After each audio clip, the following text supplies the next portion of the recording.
Hey, everybody. This is Mother Teresa joining you tonight with Grandstanding.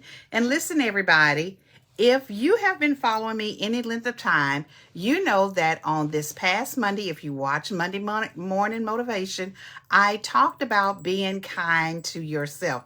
Good evening, Mama. I'm so glad that you joined me on tonight. So let's talk about being kind to yourself. How do you be kind to yourself? How do you become your own biggest cheerleader? We're going to jump in that on tonight. So I want you all to stick around and hear what this is going to be about on tonight. I have with me my mom, my sweetheart, my mother, who is one of my biggest supporters. I know I will have other family members that are joining in. I had a chance to visit with my sister, Cynthia, earlier, who often says, hello there, grandstanders. So we're going to have a good night on tonight as we talk about being your biggest cheerleader.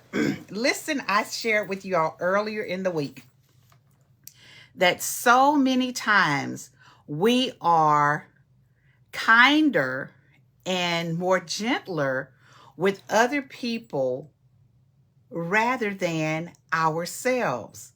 And so what we have to understand is that we need to learn to take care of ourselves. When we are taking care of ourselves and we are doing the things that we know that will benefit us, then guess what? You put yourself in a better position to then be able to take care of other people. Now, I'm not telling you to be selfish. I'm not telling you to just diminish your family, your friends. I'm not telling you to do any of that. But what I am telling you is that we have to learn to take care of ourselves. And not only when I talk about taking care of ourselves, we have to be kind to ourselves. And so many times when I talk about being kind to yourself, we can think of, if I ask the typical person to give me 5 admirable things about themselves, and also give me 5 things that they do not like about themselves or whatever, the odds is that you're going to think of the negative things first rather than thinking of the positive things. And we are so accustomed, our society, self-care is exactly right, honey. The society is so wanting it's like we want to hear the juicy gossip. We want to hear the negative. We want to hear the tea, as people would call it. We want to hear the tea. We want to hear all of those negative things, but we don't necessarily want to hear always those positive, those encouraging things. That's not what sells newspapers, so to speak. And you're probably thinking, you know what, Mother Teresa, nobody is necessarily listening. Or hold on, let me get this. Let me get this. Hold on. Mother Teresa, I've got a little bit of feedback. So give me a minute. Mother Teresa, I've got a little bit of. Let me see how I can fix this.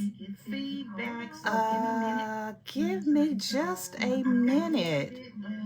I'm trying to find the volume. Okay, there we go. See, listen, when you're alive, you have hiccups like this, but that's okay. That is quite all right. See the person who would be harsh on themselves, they will say, oh, you made a mistake, or you're live and you did this, and you came on here and you were not prepared, and you're just making all kinds of mistakes. But when you're kind to yourself, you can say, you know what? I'm only human, and we make mistakes, and that is okay. I fixed it. So now we're going to go back into what I was talking about. But what I was sharing is that so many times what will happen, yes, everything is okay. Thank you, honey. What will happen is that we will beat ourselves up about certain things that we are doing, or we think that we have done wrong, or the little mistakes or the little mishaps that we may have. And we do not show ourselves grace. We do not show ourselves that kindness that we would typically show to someone else who may have just made the exact same mistake that I just did. We're so hard on ourselves and we beat ourselves up. A lot of times we beat ourselves up to the point where when other people are doing the same things to us, then that's what we anticipate. We don't know how to speak up for ourselves. We don't know how to teach people how to be kind to us, how to treat us fairly. So we put ourselves in a position to where we become like a dumping ground. And I'm going to tell you that that is not all right. That is not okay. But guess what? It is up to you to teach. Hello there, Annette. And she said, hello there, grandstanders. It is up to you to teach people how to treat you. But guess what? They're watching how you treat yourself. And if you are kind and you are, you're taking care, like my husband said, the self-care and the self-love and the self-worth, and you treat yourself like that, then other people see how you treat yourself, and then that's gonna give them to know how to then treat you. So I was thinking about something. Earlier, I think on last week, and thinking about the different things that we do in life. We make all types of goals and all types of plans, and we have all types of dreams, and the things that we want to accomplish. When we were little children. And we set these things up because guess what? We want to have this life, or this, I like to call it a grand life. And so, and when you're wanting to have this grand life, you dream big. You dream of grand things. And you begin to prepare. You begin to, of course, you set a plan, but you begin to prepare. You begin to put things in motion, and you begin to start moving in that direction, because this is the lifestyle or the things that you want. So being kind to yourself, you are planning all of those grand things. But let me just tell you, sometimes life can just kind of throw you a curve. And I'm not going to say it's always bad, but it can just be a curve that will allow you to have to switch gears. You will have to take this journey, take a different path to get to your destination. And I like to call them detours in life. God gives us detours in life. And let me just tell you about a great detour that God gave me in my life. And when I say this, of course, my family is probably going to say, Mama. But let me just tell you, when you're thinking about, I'm talking about being your own cheerleader. I'm talking about being kind to yourself. I'm talking about have a sense of self-worth, a sense of self-love, and all of those things. Now, let me just tell you again, we're talking about planning. We're talking about, just kind of setting your roadmap out, and you're going to do this and you're going to do that and all of those things. And God just says, okay, that's not the way it's going to happen. The biggest detour that I think that I had in my life is at the age of 40. I gave birth to my son, William Emmanuel Sebastian Caldwell. And let me just tell you, I was not planning for Will. I was not looking for Will.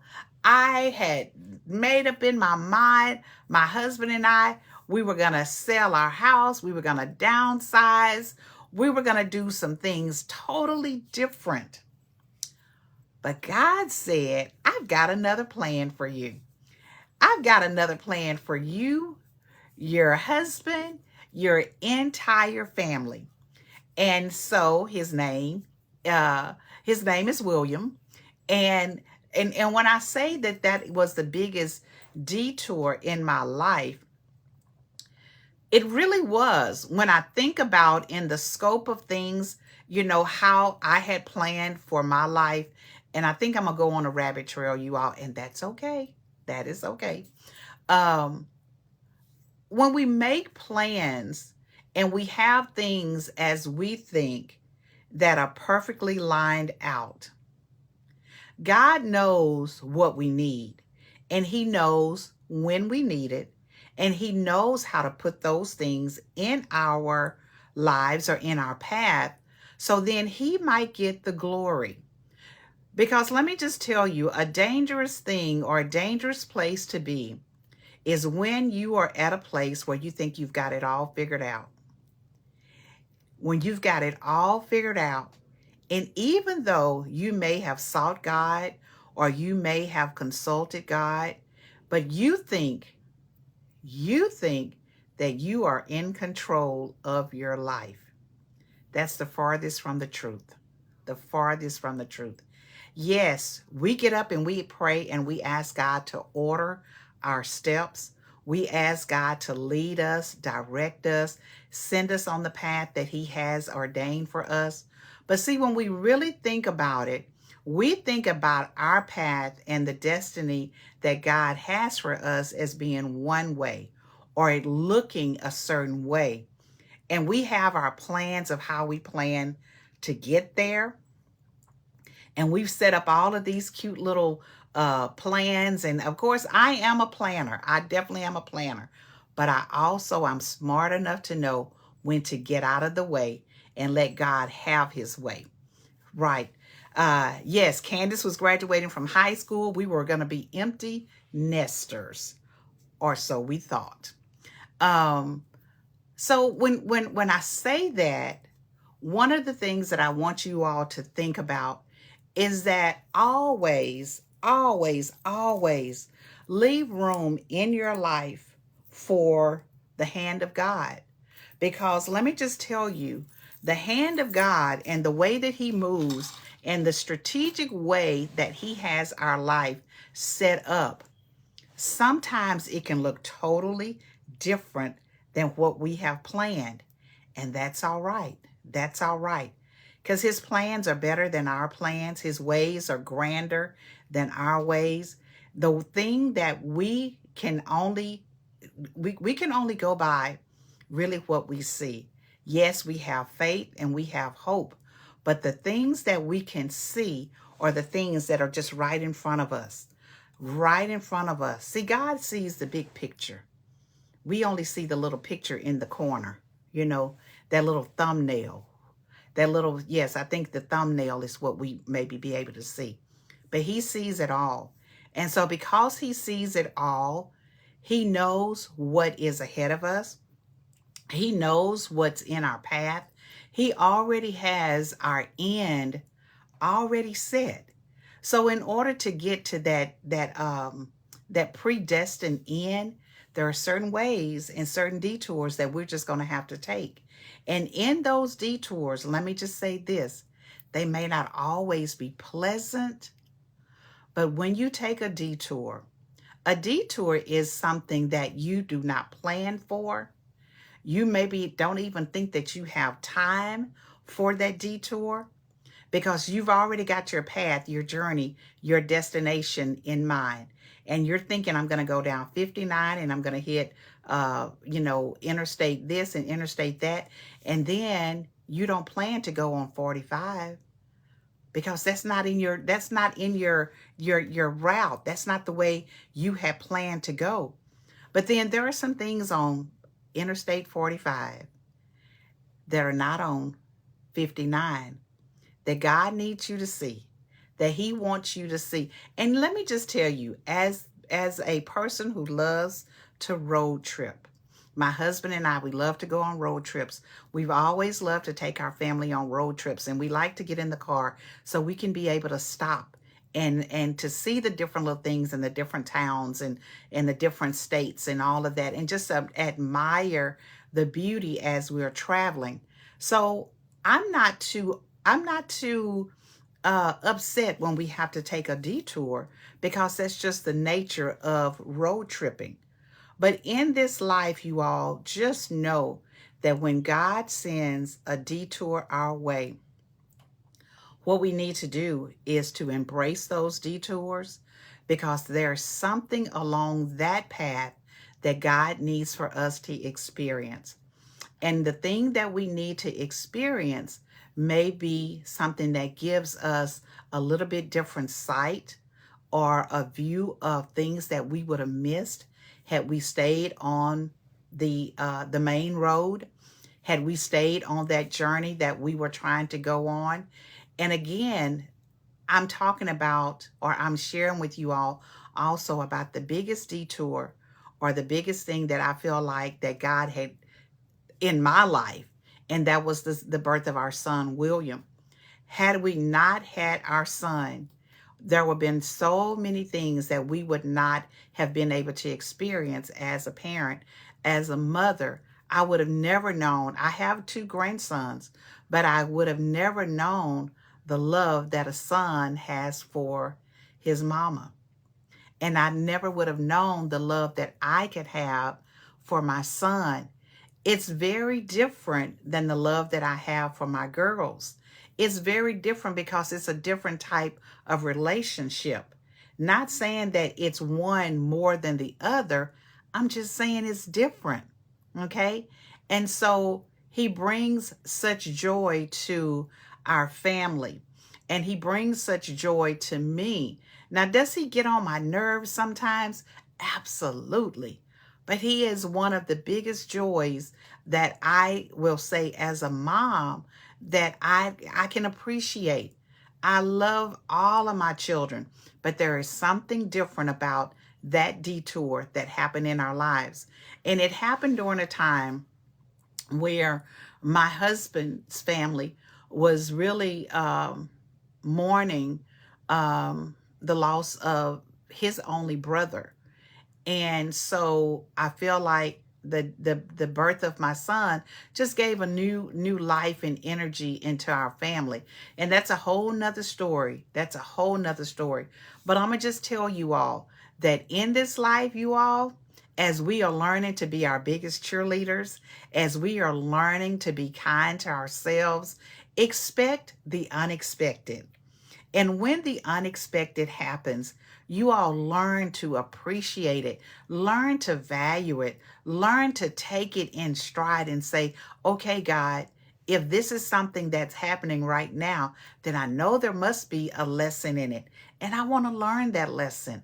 And just as my music that my grandson TJ wrote for me called In the Meantime, we've got to remember that in the meantime, while we are traveling along this journey that we call life, that in the meantime, there is going to be some detours.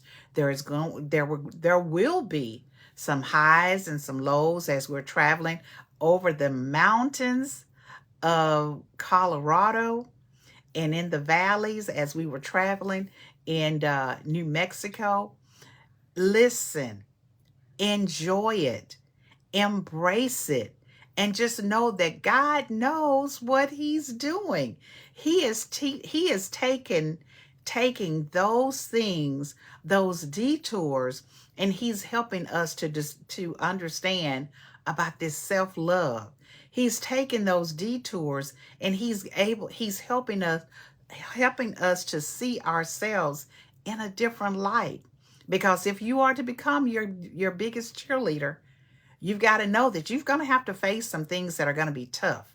You're going to have, in order for you to cheer for yourself, you've got to be able to cheer when things are going well and learn to cheer when things are not so well.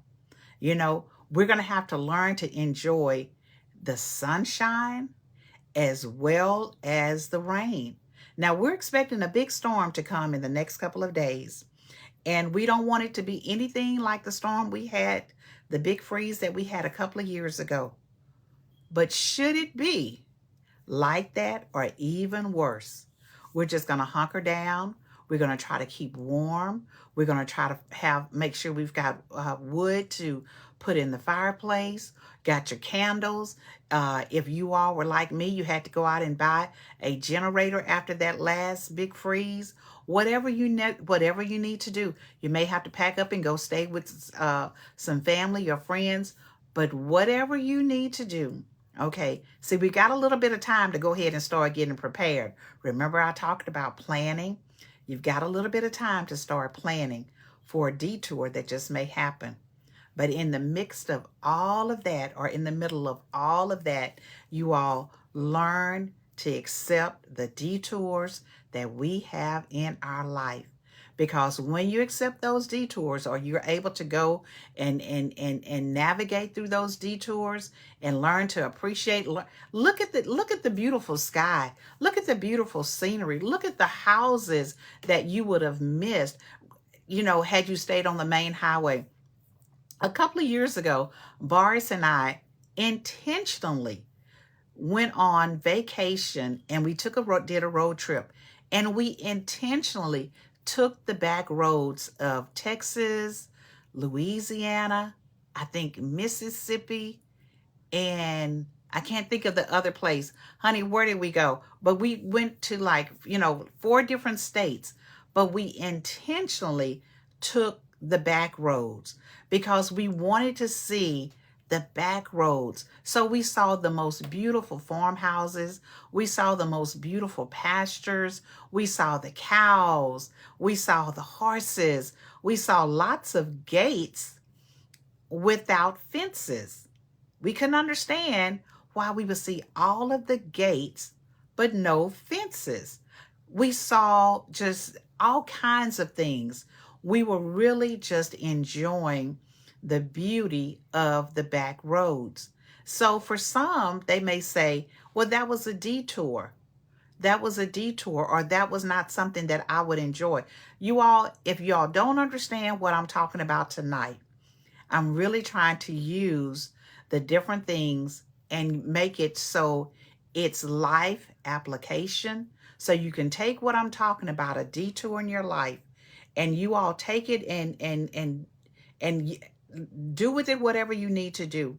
But I'm just telling you all that sometimes in life, as we are learning to love ourselves, that we're going to have some detours along the way. But those detours are those things that we hopefully will be learning some things, and we're learning to appreciate the good things that God has in store for us.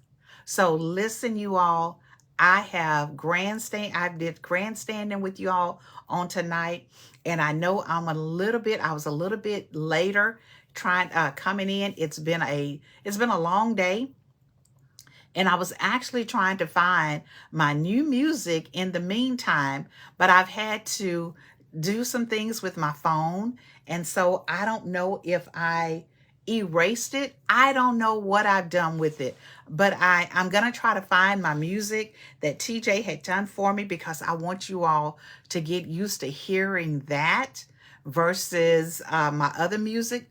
But that's okay. Guess what? What did I say about a detour? What did I say about sometimes when things don't always go the way that you have planned? It's for a reason. So listen, everybody, you all have a great night. Enjoy the rest of your evening. And as you all are listening to my grandson, my theme music, I want to say good night, grandstanders. You all enjoy your week, and I look forward to grandstanding with you all again on next week. And I will say it one more time for my sister Cynthia, who often says, good night, grandstanders. We will see you all the next time.